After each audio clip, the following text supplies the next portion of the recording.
On March 11th, President Joe Biden signed into law the American Rescue Plan Act of 2021, a $1.9 trillion economic relief package. Each eligible family received $1,400 per adult and finally included a payment for adult dependents, i.e. dependents in college. I'm your host with the most, Alex K, and now college students, it's time to play a game we like to call Spend That Stimmy! Bridget, tell the audience what they can buy. Thank you, Alex. The fitness-conscious co-ed can put a down payment on this fabulous Peloton Bike Plus family package. Retail value, $29.45. The discerning gamer student can pick up not one, not two, but 3 next-gen gaming systems and a top-of-the-line VR headset seen here for the low cost of $15.99. For those college students that are still kids at heart, why not try the Lego Millennium Falcon and Imperial Star Destroyer for only $14.99? Tired of watching all the Disney Plus Marvel series on your tiny phone and laptop screen? Why not go in with 3 of your roommates on an 85-inch 8K smart TV at the bargain price of $64.99? With all these fabulous options, the question is, how will you spend that stimmy? Well, I was just gonna add to the family funds, for groceries and savings and stuff. Responsible thing to do. So yeah. Recorded in Round Rock, Texas, in front of a live teleconferenced audience, it's the What's Update with Xander IMDb. Season 2.5, staying alive, baby.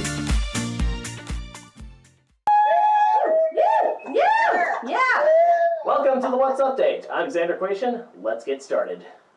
In a recent study, sociology researchers at The Ohio State University found that members of Gen X and millennials exhibited poorer overall physical health and much higher levels of unhealthy behaviors such as substance abuse, alcoholism, and tobacco use. Research also indicated greater levels of depression and anxiety than previous generations. When asked for comment, Gen X replied, "You're adorable."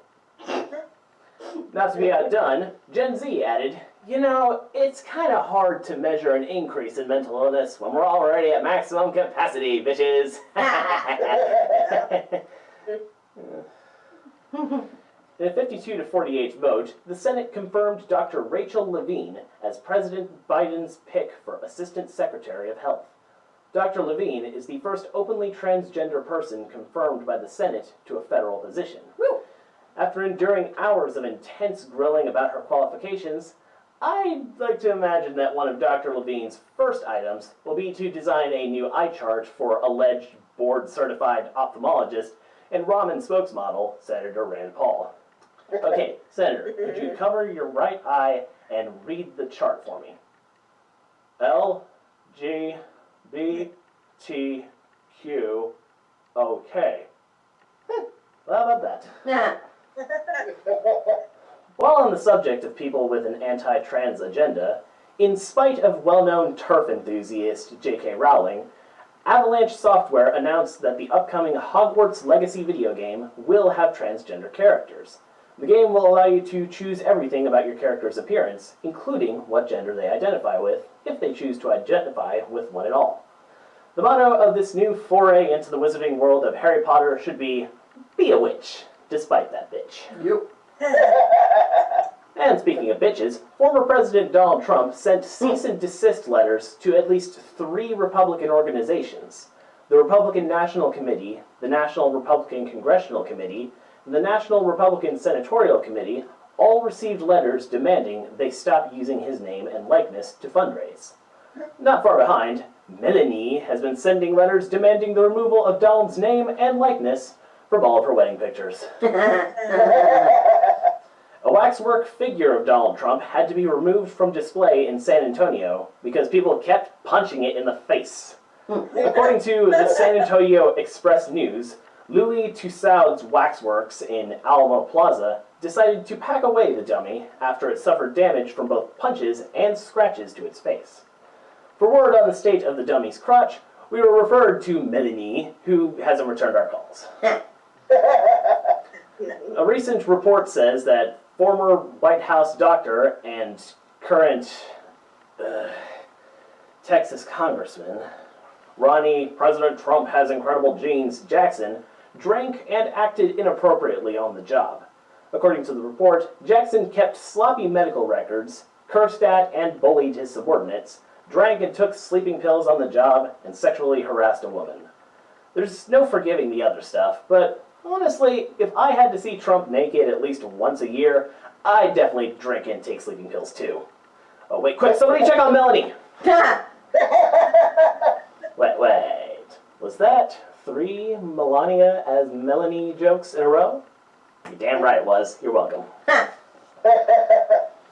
A second voting machine company has filed a $1 billion defamation lawsuit against Fox News, alleging that the network aired false claims about voting machines during the 2020 election to boost ratings.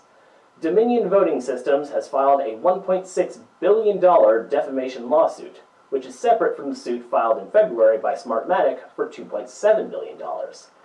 Fox isn't worried, however. After all, what's a few $1 billion when they're rolling in all that MyPillow and pre-lubed catheter money? Lawmakers in Mexico have approved a bill to legalize recreational marijuana. This move may lead to Mexico becoming the world's largest cannabis market, and means that the United States will have pot-selling neighbors to the north and south. Wait, hold on a second. Is this what they meant by the Green New Deal? Aw, dude. Everything's so green. In other gardening news, officials finalized a deal to legalize recreational marijuana in New York State, paving the way for a potential $4.2 billion industry. Governor Andrew Cuomo struck an agreement with lawmakers in Albany to legalize cannabis for adults 21 and older, a move that officials hope will help end years of racially disproportionate policing on Black and Hispanic people, and a move that Cuomo hopes will help high people forget the other bogus things he's done, dude. Citigroup, one of the world's largest banks, announced Zoom-free Fridays as a new end-of-week tradition for its workers. In a memo sent to employees, the bank's new chief executive, Jane Fraser, announced the plan to combat the fatigue of many employees that spend hours upon hours throughout the week on video calls. There has not, however, been any word from Fraser on the status of the long-running Citibank tradition of Soulless Mondays. Speaking of things without souls, Georgia's Republican Governor, Brian Kemp, signed a bill severely restricting voting rights in Georgia. You know, Georgia, where Trump kept calling the Secretary of State to find votes. The restrictions in SB 202 include such voter suppression measures as shortened absentee ballot timelines, drop-box restrictions, and making it illegal to bring food or water to voters standing in long lines to cast a ballot. Let's be clear, everybody. Georgia just made it illegal for Black people to share water at a polling site, but they appear to be perfectly fine with white people sharing ammo with unsuspecting Asian women. Oh. In his first solo press conference since taking office, President Biden answered questions from reporters who, after the verbal incontinence of the last president, seemed a bit thirsty, if you ask me. Mr. President, I'd like to ask you a question about the border, which is actually 3 questions about the facilities, which are a subsequent 8 questions about migrant children, but what I really want to talk to you about is the filibuster. As it turns out, Biden did talk about the filibuster, which requires 60 votes to pass legislation in the Senate, and said it was being abused in a gigantic way, and that he would be open to more aggressive steps to limit or abolish it, including getting back to the old ways of a politician actually having to stand there and talk without a break if they wanted to hold things up. Now look, Moscow Mitch, just because your crusty old ass put a quarter on the machine and called next doesn't mean you own the entire damn arcade. Yeah. When it's your turn, get up there like everybody else, and let's see how long you can go before you stop talking or piss yourself. Then you're done. Game over, shortality. Yeah. There's still a lot of awful in the world, so we decided to bring you a little bit of sunshine with a new segment we are calling Noise. Marine Colonel Anthony Henderson, a combat-tested Iraq and Afghanistan veteran, is being promoted to Brigadier General. What's unusual is that Colonel Henderson is an African-American man with combat command experience and has a chance of rising to the highest level in the United States Marine Corps, a military branch that, in its 245-year history, has never had a 4-star officer who was not a white male. After being passed up 3 times in the past 4 years, Colonel Henderson was placed on the list of 9 colonels to be granted a coveted 1 star. That was signed by President Biden. Sir, congratulations, sir! I would salute, but I know enough about military protocol to not salute indoors. Good on you, Colonel Henderson. Good on you. So stick around. We'll be right back. Woo! Yo!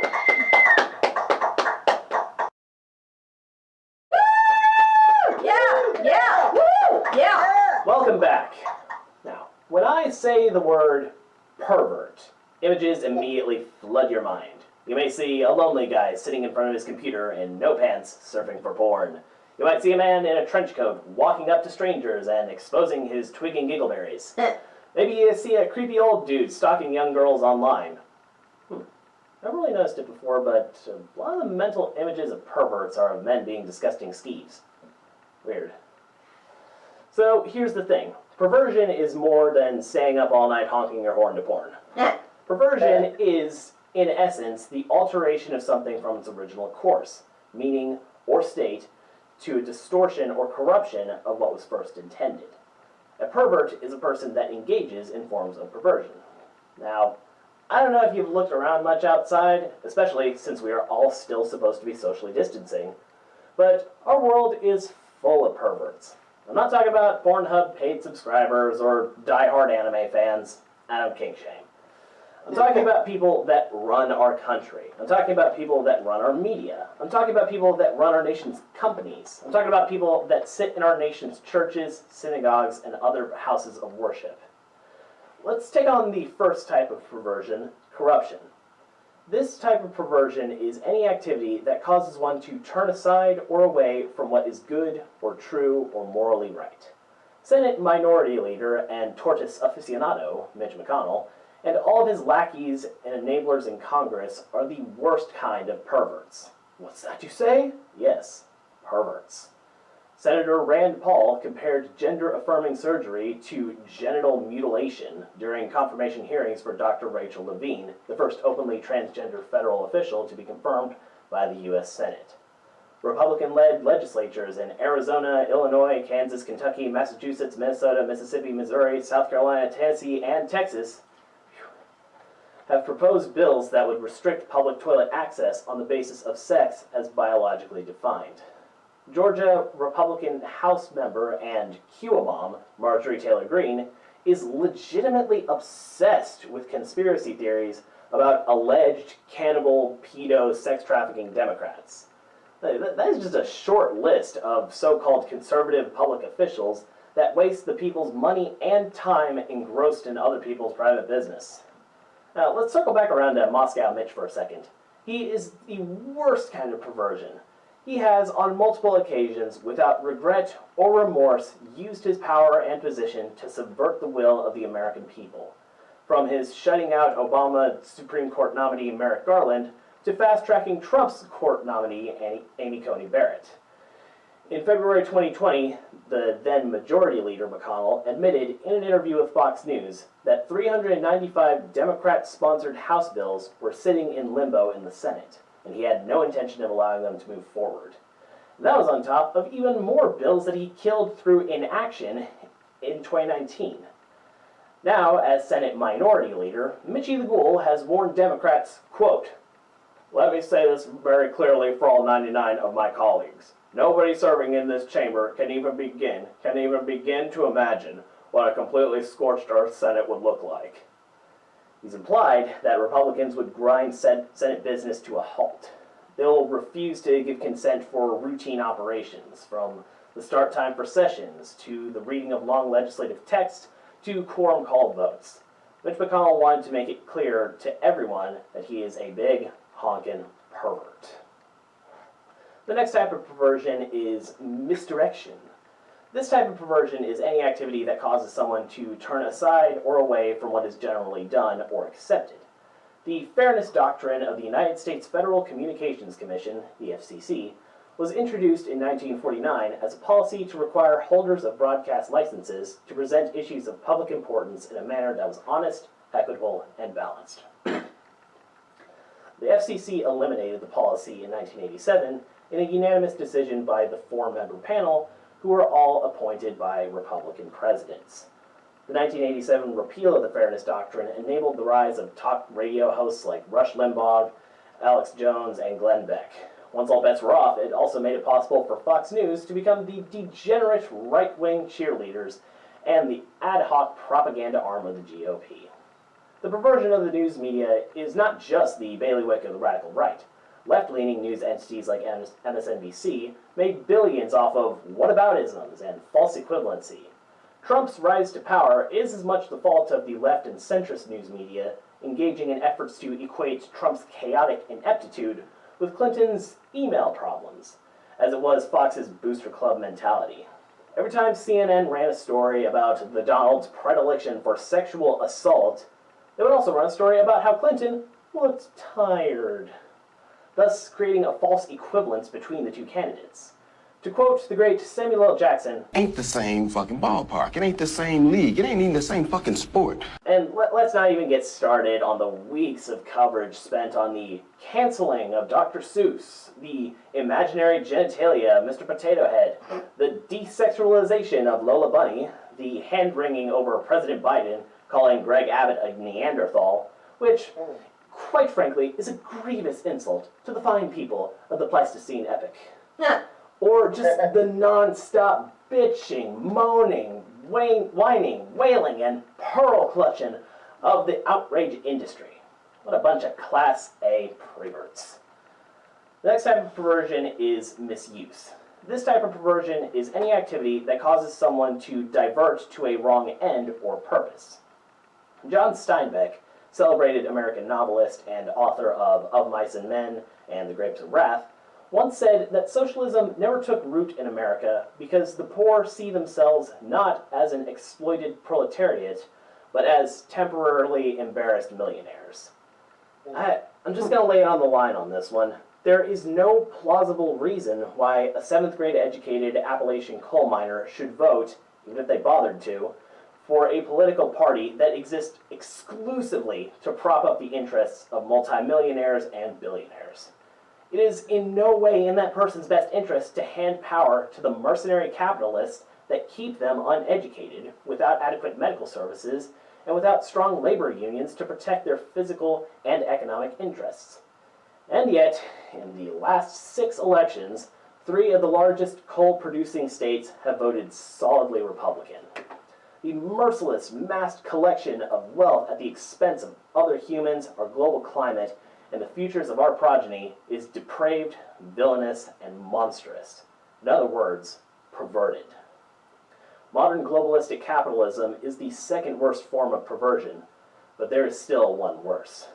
What could possibly be worse than the systematic despoilation of the future of our planet and our species? It's quite simple. The next type of perversion is misinterpretation. This type of perversion is any activity that causes someone to twist the meaning or sense of common or easily discoverable truths. Matthew 6:5 says, "When you pray, do not be like the hypocrites. They love to stand up and pray in the houses of worship and on the street corners, so that everyone will see them. I assure you, they have already been paid in full." We've all seen it. You turn on C-SPAN or roll through your Twitter feed and see people spouting scripture at the top volume. They loudly proclaim how righteous and godly they are. They lecture others on the correct way to behave based off of their readings of their holy books.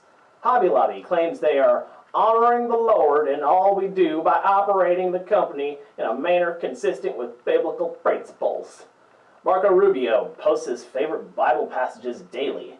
Supreme Court justices vow to interpret the law through the filter of the Christian Bible first and the Constitution second. They made laws to prevent gay marriage because, according to Leviticus 18:22, it is an abomination unto the Lord. Sorry gays, no love and marriage for you because the Bible says so. However, they have no trouble bellying up to the all-you-can-eat shrimp fest at Red Lobster in spite of Leviticus 11:10, which prohibits eating anything living in the water that does not have fins and scales. They love to tell you how to run your life, then pat themselves on the back for making laws based on cherry-picked passages from one of hundreds of interpretations or translations of the Bible. They take the words they claim to hold dear and twist them to knowingly harm others in direct violation of Jesus' red-letter words in Matthew 25:40, which states, "Verily I say unto you, inasmuch as you have done it unto one of the least of these, my brethren, and you have done it unto me." And they call us perverts. So, where does that leave us? Good question. One might say we've all engaged in little acts of perversion on occasion. I mean, Star Wars fans, am I right? Yep. But in reality, it's power player perverts like Mitch McConnell, Ted frickin' Cruz, Jerry Falwell Jr., Tucker Carlson, Jeff Bezos, Brett Kavanaugh, and all the other corrupt hypocrites and misdirecting misusers that make it difficult for ordinary, well-meaning perverts to enjoy their day. We'll be right back.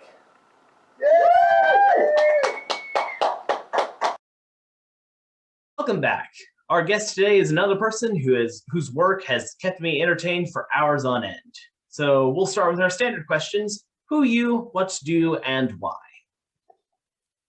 My name is Judd Winick. I am a cartoonist. And as far as why I am a cartoonist, I have no other usable skills. And I'm not even kidding. This is pretty much the gig, or I don't know what. I'd say often I talk at schools, like middle schools, and kids will ask me if you weren't a cartoonist, what would you want to be? It's like, I don't really have an answer. I'm not good at anything at all. I mean, I usually say if we're I don't know, if we're playing, if we're having some fun here, if I couldn't be a cartoonist, I would prefer to be a superhero. Can I do that? Nice. Could that be my job? Can I control the weather or be able to fly? Because that's the only thing I'd rather do than make things up and then draw them. If you could control the weather, we could probably use your help down here right now as filming this. It's why it's my go-to answer for as far as what superpowers would you want? I usually say I would like to control the weather because you could actually do something, opposed to if you could shoot lasers out of your eyes, or even if you're really strong, you're not really helping out that much, even if you work real hard. But the weather, you can get some stuff done. You can really help out. Yeah. With shooting lasers out of your eyes, great. You can shoot lasers out of your eyes. You can light candles or something like that. Or pretty much. I mean, you could fight crime, but I don't know. Then you're looking for crime to fight, and then you're just shooting lasers, and then you're probably hurting people. Opposed to right now, it's I'm gonna go warm things up in Texas. I'm gonna go make it rain, a little bit in parts of Africa that could use it right now, and stop that hurricane. And honestly, when I think about this, there was one kid, I don't know, a 9 or 10-year-old, who had the darkest answer to my smart ass comment about I would control the weather and that way you can actually do some good. His answer was, his question was yeah, but okay, so you do that for a while, but what happens when you die? Oh, you mean how does the world take care of itself when the weather wizard goes away? Wow, you took that way dark, kiddo. That's some big thinking. It's I couldn't figure out if it was a kid who was really had the dark thought process, or a hardcore superhero nerd, or both. I couldn't tell. And I'm sorry, I spun out. We were just having the 3W questions, and then went off on a tangent. I apologize for that. No, it's fine. Well, if you ever meet that kid again, he's got that sort of dark storyline. Maybe you should apply for a job at DC Comics. Yeah, that's what I'm thinking. Yeah. Okay, so is there anything you have coming out soon that you would like to tell our audience here about? Yeah, if you look behind me yonder, so I currently do a graphic novel series called HiLo, which is marketing wise referred to a middle grade series. That means like for 8 to 12-year-olds, but it's an all ages graphic novel series through Random House. We have done 6 of these books. Number 7 just came out 2 weeks ago. And that is what I'm doing. That is pretty much all I do. It's a book a year. It takes a lot of work, but I love it. So HiLo. You can see it there. Sorry, I'm reversed. There. Yeah. So you said it was a mid-12 range, like for your target demographic. Now, I know much of your like previous comic career. So how did this part of your career come about? Well, I'm wondering if you like I actually could like show you like no, I'm not gonna do that. I have a keynote presentation that like takes 3 minutes, and I could even show you with pictures like how HiLo happened. But I'll just tell you. My son, when he was about 7 years, well, I should preface it by at the time I was doing lots of different stuff. I was writing a lot of superhero comics, and I was developing a little bit of TV, and I'd actually kind of hit like I was basically kind of unhappy with work and or in general, and I didn't really know what it was about. And around this time, my son, who was 7, so it's about 8 years ago, came to me and he wanted to read some of the superhero comics I wrote. In particular, Dad, you wrote Batman. Can I read some of your Batman comics? And I had to tell him, like, no, you may not read my Batman comics. Because he was 7, and my Batman comics are kind of meant for like older kids and grown-ups, like teenagers and grown-ups. So we poked around for a series that would be good for him. And the one we landed on, we really liked, was Bone. I'd read Bone for years, Jeff Smith's Bone. So I gave him Bone, and he loved it. Crazy Go Nuts loved it. He just barreled through all 9 graphic novels, loved it. Now, I'm extremely lucky. I happen to know Jeff Smith. He's a buddy of mine. So I called up Jeff and told him, like, Jeff, my son just went Crazy Go Nuts for Bone. He loves it. Jeff said, that is awesome. Y'all sit tight. I'm going to mail you something. And sure enough, about 2 weeks later, we got this gigantic box full of Bone merchandise. Wow. T-shirts, Bone hats, calendars, posters, action figures, the works. And my son became a Bone super fan. His whole world became about Bone. And me, I got a little bit jealous because I figured I should be able to make a story that he digs as much as Bone. So I sat down on my drawing board, like literally, and tried to figure out what that would be. I draw kind of cartoony, like kind of a comic strippy sort of thing going on. And I like stuff that has lots of jokes. But I knew my son also wanted kind of an action adventure story like Bone and like superhero comics. I've written those. So I put those 2 ideas together in a blender, not an actual blender, about my head. And out came HiLo. So HiLo kind of looks a lot like a comic strip and has lots of jokes in it. It's very all ages, kind of like a Pixar movie. I'd say it's more, as much as it's marketed as a middle grade book for like 8 to 12-year-olds. In the last couple of years, especially, have finally been attracting adult readership, that people get it, that like it's a cartoon book, and it's just, even though it's about kids, it's not exclusively for kids. It's kind of all ages. And that's how HiLo started. It was born out of my son wanting to read Batman and my love and spite and jealousy for Bone. How's that for motivation? Just jealousy and spite. That's how it happened. Oh, well, gets me going most of the times. Mostly the latter.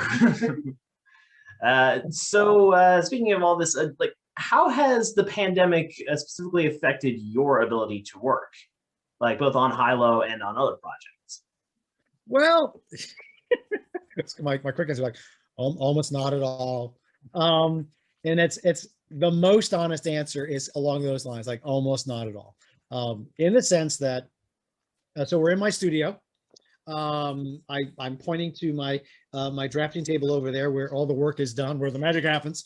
Nice. And I've always worked at home. So it was a lot of it was like, hey, everybody, welcome to my world.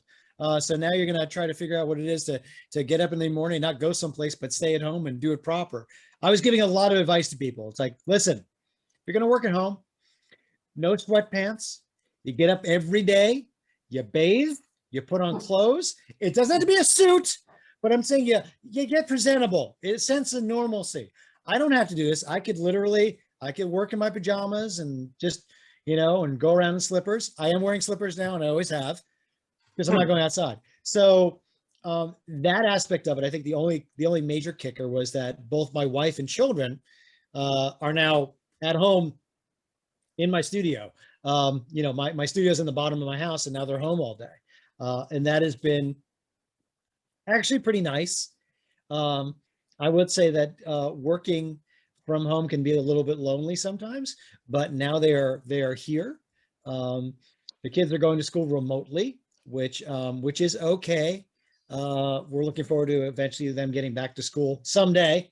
My wife's a doctor, so she's coming and going a lot. She sees a lot of patients by Zoom, but also seeing them in person. So I'd say the major difference is that my family's around more. And I know that when life returns to more normal, hopefully this summer into the fall, I will miss them. I will miss having them in the house. It's been kind of nice. I kind of like strolling upstairs, which usually me strolling upstairs to get another cup of tea is always like, I just spend a couple of minutes saying hey to my kids, stopping in to see what my wife is up to. Usually like I'm in the middle of a thing. Okay, it's like, all right, I'll come back later. But sort of nice. It's kind of nice. And I've been very, very lucky because on the flip side, as an industry, books are doing okay. Particularly children's books are doing pretty well. A lot of moms and dads want to get their kids off their tablets. So getting them a couple of books from a graphic novel series is a nice way not to be on the tablet for a little while. So I am okay as far as the work goes. Talk to me in about a month when I'm writing my 9th book, and I'm struggling because there's all these damn people in the house and they're not being quiet or whatever, and I need to think or whatever. I doubt that, but the family's giving you far too honest of a critique. Maybe, yeah, maybe exactly. Yeah, I was like, yeah, that's nice. I mean, like, not as good as your other stuff, but yeah, that's good. It's like, they have thoughts. No, they have thoughts and notes. I will say they're always pretty good about it because with each book I dig in and try to do something entirely different. For the most part, human beings in general are creatures who are easily bored, as is my family, because they're smart and easily bored. So luckily with each book, I'm kind of mixing it up enough that it surprises them. I know if they don't like something. My wife, she's never partial to the action scenes. My kids always are very, very partial to the cheapest of jokes, even though they're really smart. A good burp joke gets them every time. My daughter will like anything involving any of the cat characters. She's good with that. So they are good first readers. They give me some honest opinions. All right.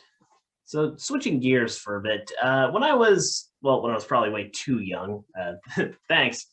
I got my hands on the 2 volumes from your Frumpy the Clown comic strip. Could you tell us more about how that series came to be? Oh yeah, I mean that is where it all started. When I was a kid, I guess I was like 8 or 9 years old, is when I first discovered Garfield. Literally not too long after it came out, and I just flipped for it. I think I still had the original book I had. My parents didn't give me the first collection. It was before he was even in a newspaper. I got the second Garfield collection, like Garfield Gains Weight or Garfield at Large. I can't remember. And I read that over and over and over again, and I just thought it was the funniest damn thing ever. I just loved it so much. And then I started drawing Garfield. Well, yeah. Okay. I'm much older than you. And Calvin Hobbes. I had a similar reaction to Calvin Hobbes, but I was a teenager, almost ready for college when Calvin came out. Yeah, it kind of was. But Garfield was the one that first did it for me, and I started copying Garfield cartoons. I started drawing Garfield over and over again. And it was around then that I decided that's what I want to do. I want to do a syndicated comic strip. I want to do a comic strip that appears in newspapers. And that was my life's goal from the time I was little to the time that it actually happened. And when I went up to college. I went to the University of Michigan and studied at the School of Art. And I was lucky enough to do a college comic strip. It was called Nuts and Bolts, and started running about halfway through my freshman year. So I did that comic strip daily for 3.5 years, and loved it. I couldn't have been happier. I was like actually doing a comic strip, and having people read it and react to it. It was awesome. And in my college comic strip is when I first introduced this character, Frumpy the Clown. I just thought it'd be fun to have a rather, slightly gross, inappropriate clown. And it wasn't so much that he was like, this was his job. It was almost like it was his species. He's a clown. And people really took to him and thought they really dug it. Then jumping ahead a bunch, I had a development deal that turned my college comic strip into a syndicated strip. They eventually passed on it and broke my heart. Then a couple years after that, I put together another strip. Instead of like the original college strip, I took the idea of taking Frumpy and moving him in with us a nuclear family, mom, dad, and 2 kids. And all based on everything from that I thought, like marketing and sales wise, it'd be good because most comic strips are about families. But I thought I'd, turn it on its head because I had this grumpy clown in the middle of it. And I got syndicated. And it ran in newspapers for, I want to say about 4 years. I'm going to have to jump around with my personal story for a while, but I'll say this. Finally getting syndicated and doing the comic strip was absolutely a dream come true. And I had a blast. And with everything I do, I'm very fortunate that I get to learn a lot while doing it. Everybody should. You should always be striving to make it better. And it was great to be syndicated. Actually, really so much fun to actually, open up a newspaper and see your work in there every day. It was a blast. But I did decide to give it up after about 4 years, which surprised me. But life's funny like that. Very long story short, we can unpack this as much as you like. 26 years ago, I was on a reality program on MTV called The Real World. And the short shrift on that is that, it's many who know The Real World take 7 strangers from around the country and they put them up in a house for 6 months and film them. My roommate was a young man named Pedro Zamora. Pedro was a 22-year-old AIDS educator and activist. And this is back in 1994. So this was pretty amazing at the time because it was mostly the first time that most people had actually ever seen someone who was living with AIDS, opposed to just news stories or what have you, or TV movies and things like that. Pedro was an honest to goodness person, and it was remarkable to be a part of it. Pedro is actually one of those people that you can say changed the world. And unfortunately, Pedro passed away just a couple of months after we finished filming the show. Now, and after that, my wife and I, who was then first my friend, then my girlfriend, then then we were living together. We actually started going around the country and giving lectures about Pedro after he passed away. And eventually, my wife's a doctor, so she was in medical school. She eventually had to go back to medical school. It got to be too hard for me to go around and lecture all the time and talk about losing him all the time. It just got to be like emotionally draining, so I stopped. But I felt bad. I wanted to keep Pedro's story out there. And this all ties in. So around the time I was still doing my comic strip, which I finally got syndicated. But I still had this pull that I wanted to tell Pedro's story. But I didn't really know how to do it. So I had this idea about introducing a character into Frumpy the Clown who would be based on Pedro. Like an Uncle Peter, who maybe we start out that he at some point he tests positive, and maybe at some point maybe we'd lose him, maybe he would die of AIDS. I don't know. I didn't know. I was entertaining the idea, so I started doing these sketches. And when I started doing these drawings for the first time, like drawing Pedro as I saw him in this cartoon, something quite didn't feel right about putting him in a comic strip. It actually felt a little trite, felt a little simple, felt like I didn't want to tell his story that way. So it's when I started working on a graphic novel about him, it took like 2.5 years, and I did on the side, I was doing my comic strip, and on the side, I was working on this graphic novel about Pedro. And when I finished it, It was called Pedro and Me. It was like a 250-page graphic novel about his life and mine, how we became friends, what it was like to know him and lose him. It was then I decided, like, you know what? I don't think I want to do a comic strip anymore, which was remarkable to me because it's what I always wanted to do in my life. But it took doing this book about Pedro. It took sitting down, actually doing a book, beginning, middle, and end, and telling this story first, that I learned that, you know what, I think this is how I tell stories. This is the kind of person, this is the kind of storyteller I want to be. And doing comic strips actually isn't it anymore. So it was hard. It was actually hard, actually, like sort of giving that up, thinking like, you know what, I don't think I'm gonna do this anymore. And I'd say it's been well, probably two more things. One, if I hadn't done the book about Pedro, I never would have become the cartoonist I became and done graphic novels, and there would be no HiLo.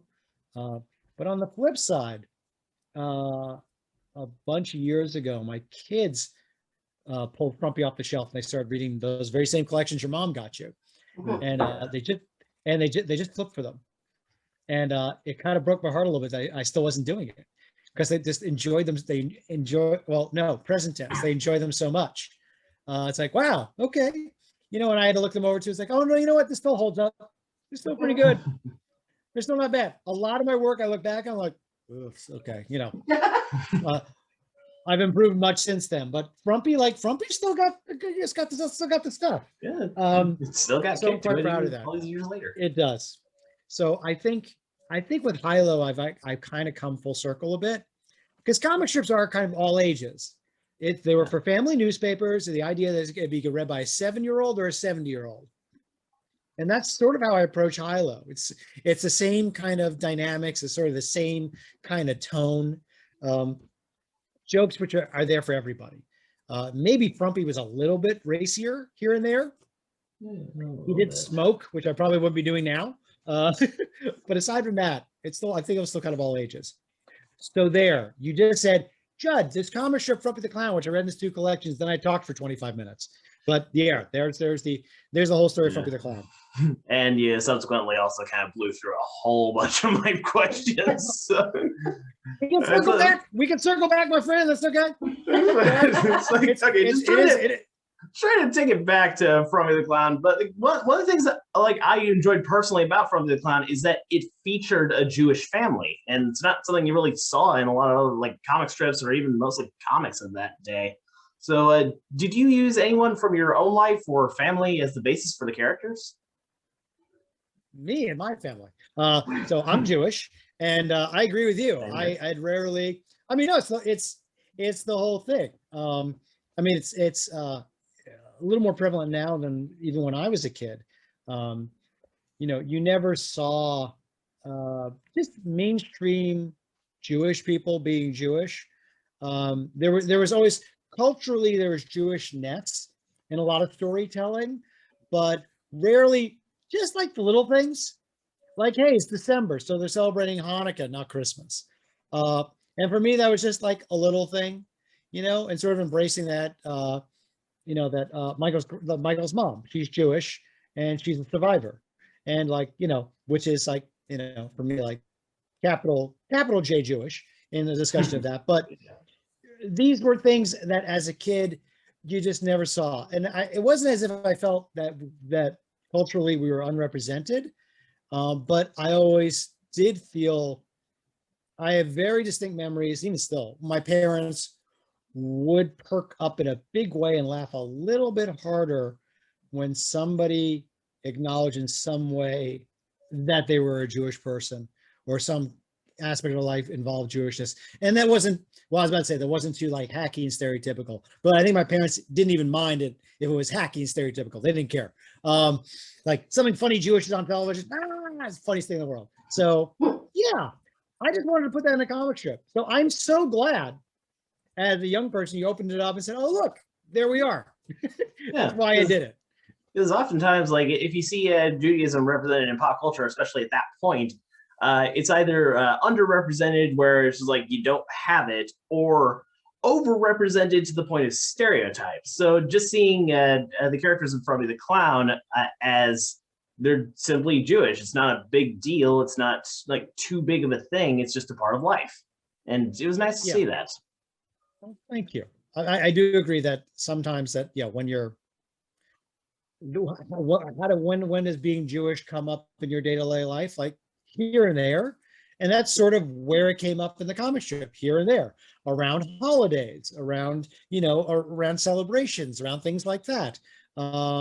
It wasn't particularly, it wasn't at all religious. My comic strip, there was not a lot of discussion of God or faith or any of that jazz.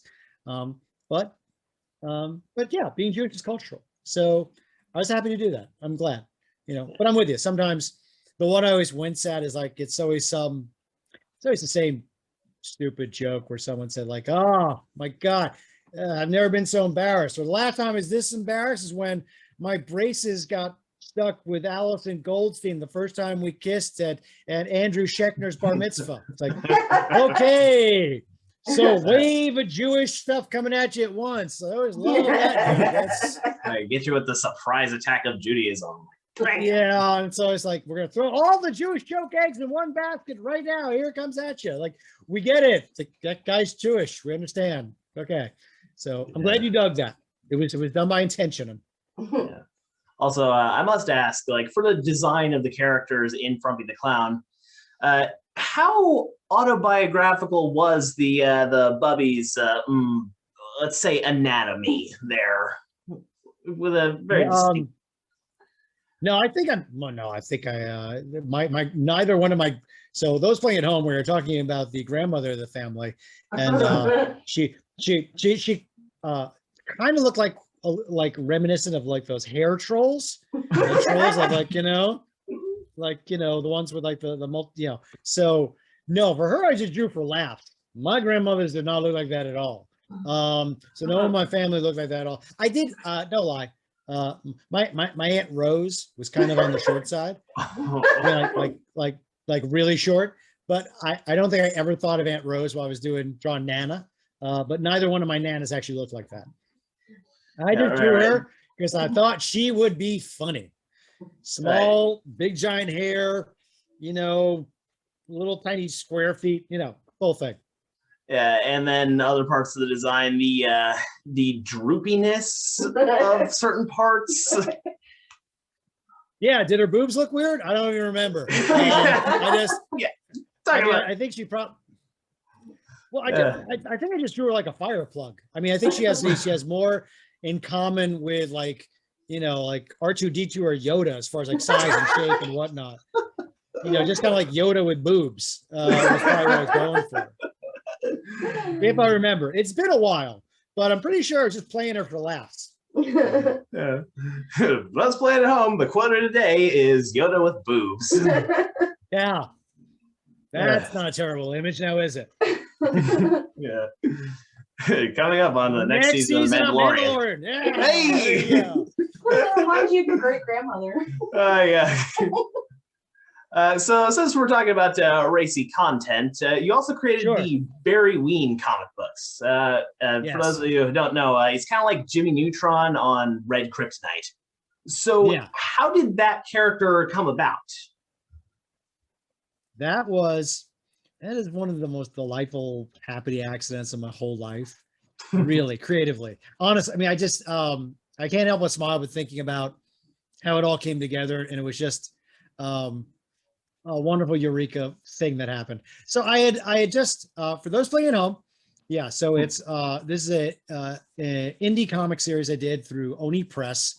First we published it independently, then went through Oni Press. Now it's all collected. I got it around here somewhere. The big book of Barry Ween. You can get the entire thing in one collection. Oh yeah, I checked that out from the library like a whole bunch of times. Like even though we have all the comics, I always just kept checking that out because it's freaking hilarious.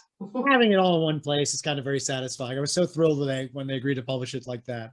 So I'm very, very proud of it. I think it all still holds up. And it taught me a lot about becoming a cartoonist and a storyteller.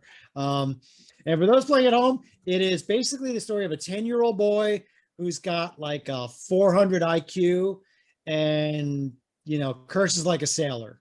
It says the F word every other word, like lots of foul language. Not really, there's no sex, a fair amount of violence, but like very cartoony violence, but it's mostly about the cussing. and some really really blue stuff. I mean, for a long time, I wanted to give it to my son.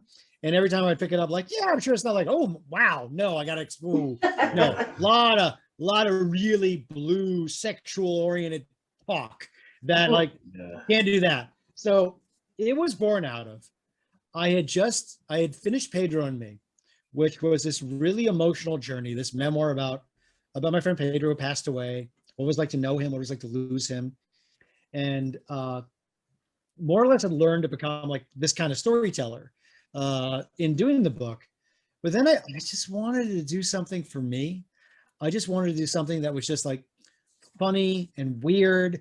And because one thing when you're doing a memoir, it's nonfiction. You're telling that you can only feel comfortable changing things just so much. And then on top of it, I'm drawing real people.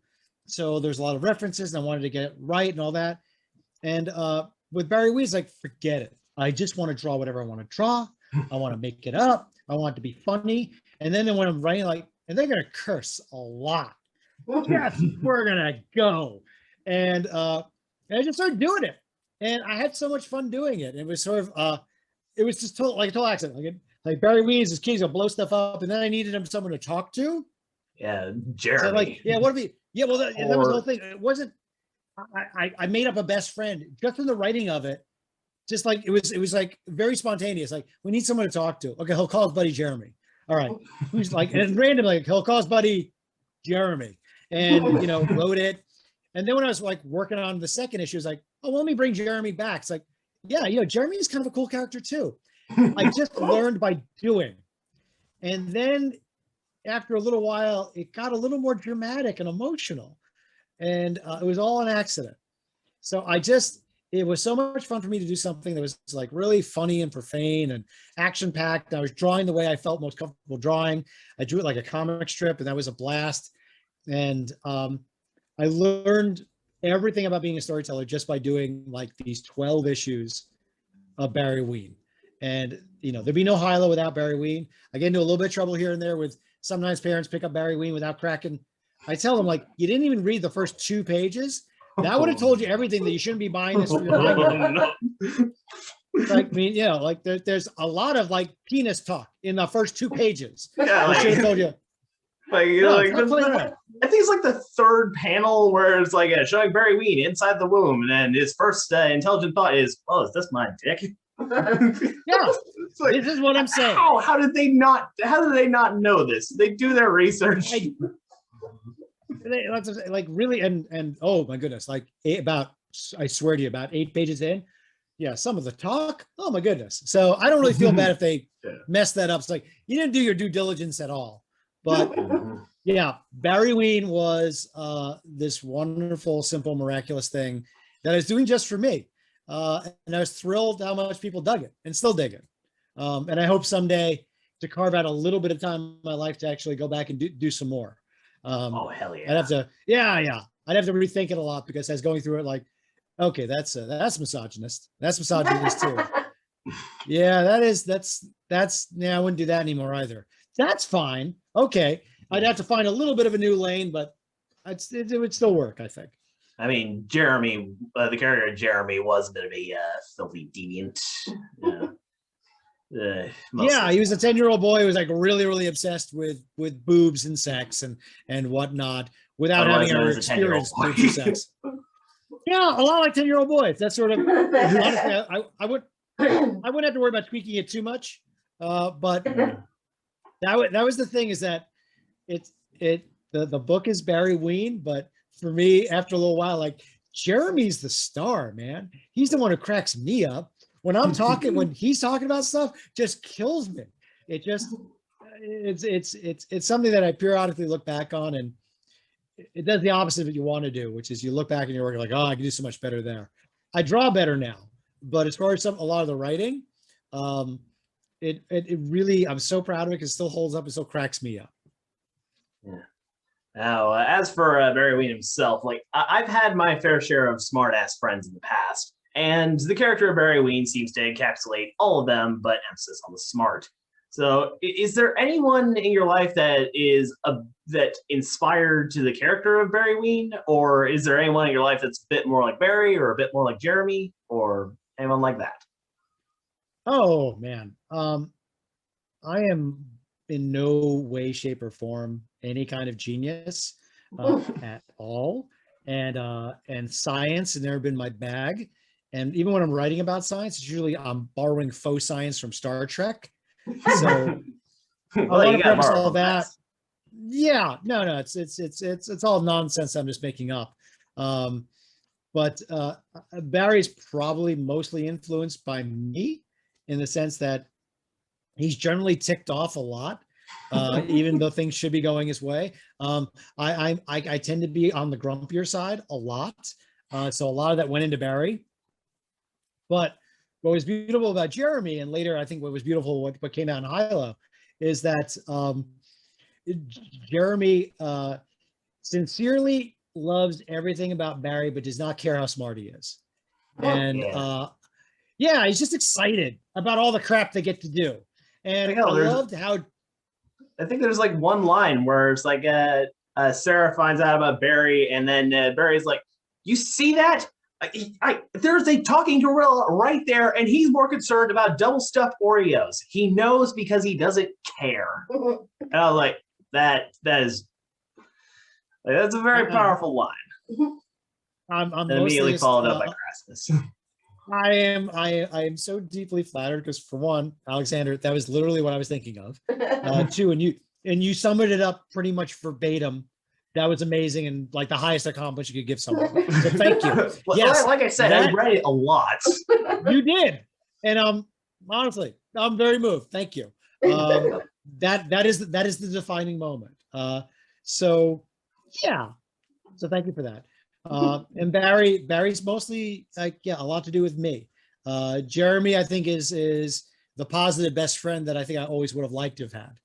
Not that my best friends weren't awesome, but Jeremy is sort of the right blend of just absolutely like so positive and excited about everything, but also feels really comfortable about giving Barry crap for being a jerk. And and they're always okay with it. It managed to become this really interesting and almost realistic friendship. And again, happy accident. I learned so much about what I could do just by doing that.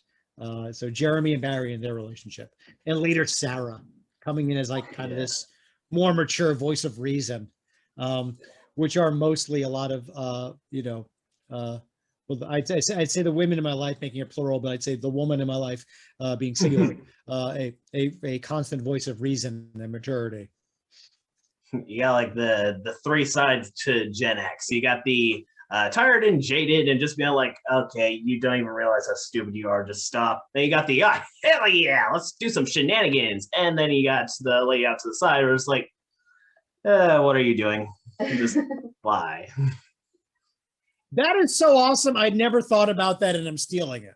At some point, I'm going to seem really, really clever by making that is something I intended to do. That is awesome. I never thought about that way, but that's totally what it is. Hey, but you better cite your sources on this one, buddy. Yeah, I have Gen X parents, so I've had plenty of research. Oh, Gen X parents, making a guy feel old. Boy, oh boy, oh boy. It's my secret weapon. There you go. Yeah. So moving on from all that, sure. You mentioned Jeff Smith and Jim Davis as cartoonists you appreciate. Are there any particular artists that have inspired your particular style of drawing? Oh, sure. Burke Breathitt from Bloom County. Maybe more than any. Oh yeah, that's not even more than anybody else. I fell in love with Garfield when I was 9 years old, and then I guess when I was 12 or so, maybe 13, probably closer to 12 is when Bloom County first started making the rounds. And I don't know, it was just like a lightning bolt. Something just activated in me in a way that I just has never happened, before or since. My first comic strips were completely just ripping off Bloom County. But that's how you learn. You emulate what you admire and what inspires you. So I started ripping off Bloom County until I kind of came into my own. But the style in which I draw is still very much there. Somewhere between, there's like a Venn diagram of Bloom County and Calvin and Hobbes. And that's the space I'm trying to occupy, I guess. With maybe a good dash of like Jeff Smith in there as well. But yeah, Burke Breathed for sure. And also, and this has gone on for a long time. I just haven't like sort of tapped that artistic vein in a while. There's a cartoonist named B. Kleben, who during the 70s, his biggest claim to fame and how he probably made most of his moolah, he did a book called Cat. So if you look up the Kleben Cats, K for Kleben, Kliban, B. Kleben. His name was Bernard, but no one called him that. It was always Hap Kleben. So they were these cats, which look a little bit like Garfield. And I actually think there was a little bit of contention there that Hap Kleben got a little ticked off with Jim Davis because they looked a little bit similar, a little bit. So Hap Kleben made most of his money off this cat book and the ocean of merchandise that came out of it. If you looked up the Kleben Cats right now, well, your parents would go, "Oh yeah, the Kleben Cats, right? Yeah, calendars, beach towels, everything."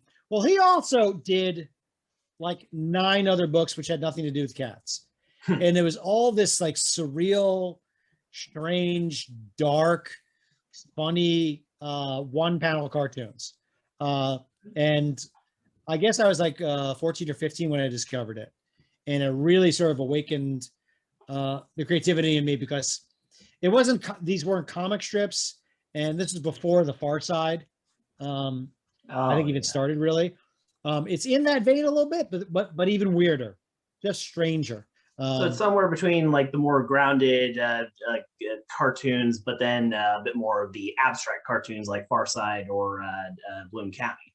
And then still with that whole, it kind of looks sketchy or like almost like a sketch, and then given a bit more definition. If I could even define it, I'm trying to think of even one off the top of my head. Like if I could grab one of the cartoons off the wall, but I can't. It's actually stuck there. Like what would be one of his cartoons? There's a guy in a suit, wearing glasses. He's got a hat. Kind of looks like someone who like worked in the Johnson administration. Okay, very serious looking dude, and he's holding up a couple of neckties, and there's a bear who's facing away from him, and the caption is "Bear who craps neckties." He holds up the neckties. They're jokes like that, which if you saw it, it's so funny. Like the one I'm looking up at another Cleveland cartoon. It's a caption that says "Jiu-Jitsu." And it's 2 Hasidic Jews. Okay? Yeah, I think it's 2 Hasidic Jews, and one of them is like trying to hit a guy with a ham, and the other one he's kicking him in the gut. It says Jiu-Jitsu, and right next to it there's one that says Christian Jitsu, which has a nun kicking a monk in the belly as well. So Jiu-Jitsu, Christian Jitsu. These were the jokes that Kleben made, and they killed me. Highly recommend it. B. Kleben. Sorry, I went off on a tangent there. What cartoonists do you like? Well, I think this interview is kind of oops all tangents. Welcome to my world.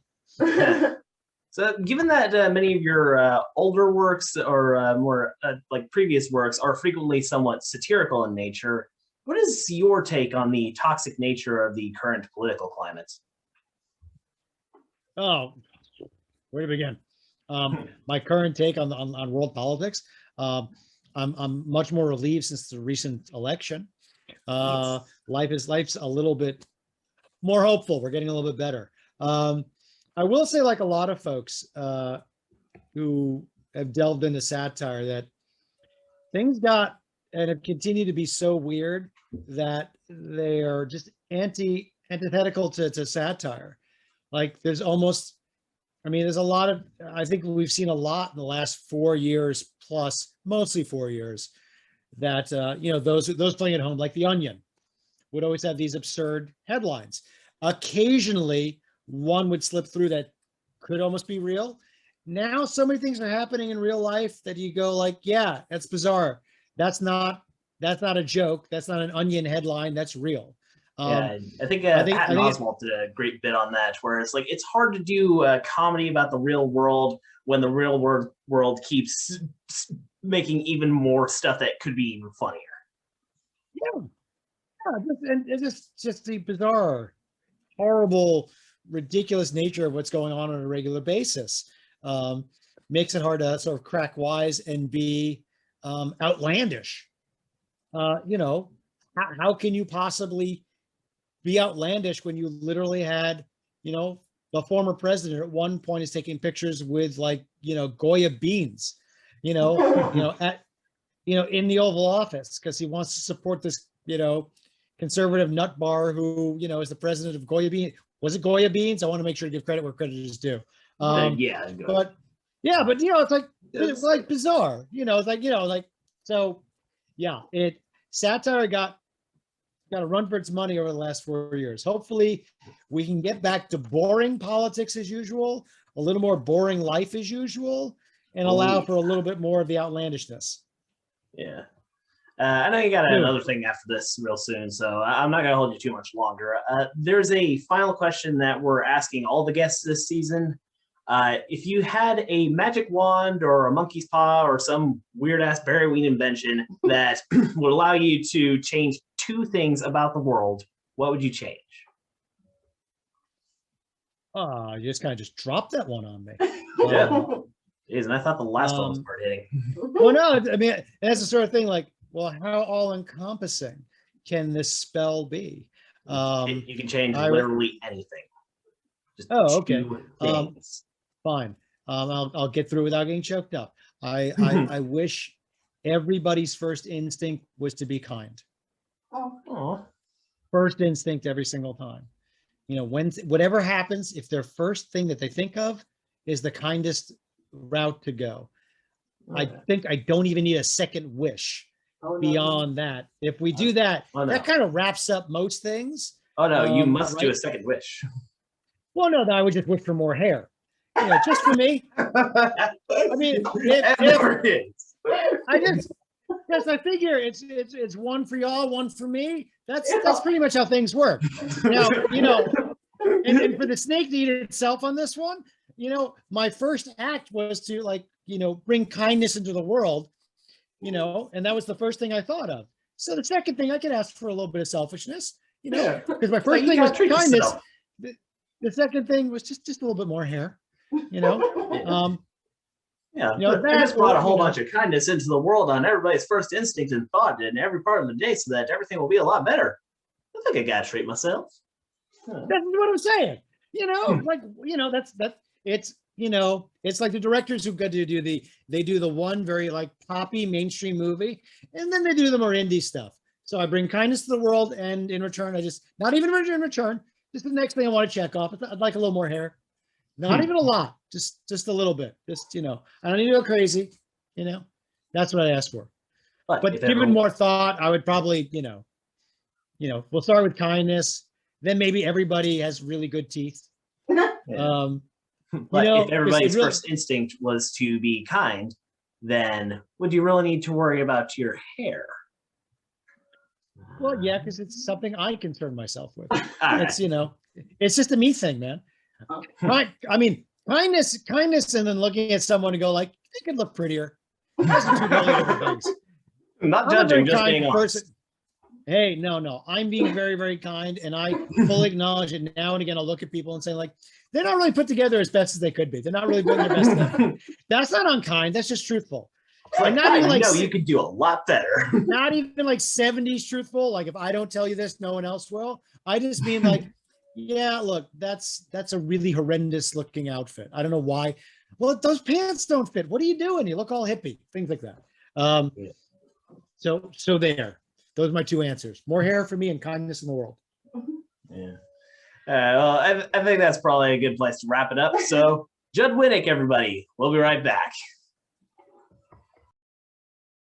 Hey, thank you very much for watching. I'd like to thank Judd Winick for coming on the show and being a really awesome guy to talk to. Be sure to check out his newest book in his young adult graphic novel series, HiLo.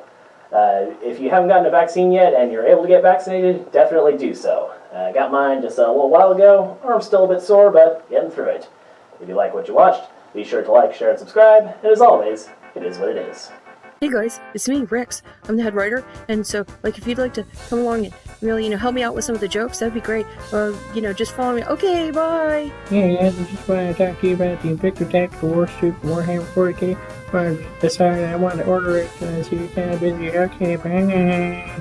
Now I know what you're thinking, that, I'm actually a bear character and not an actual bear, but that's not true. I am actually a real bear. Okay, well, bye! Hey everybody, I'd like to tell you about my new seduction D&D campaign called Barely Legal. No,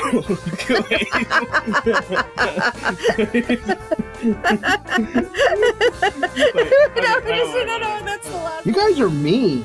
I mean, you're right, yeah, but you're still mean.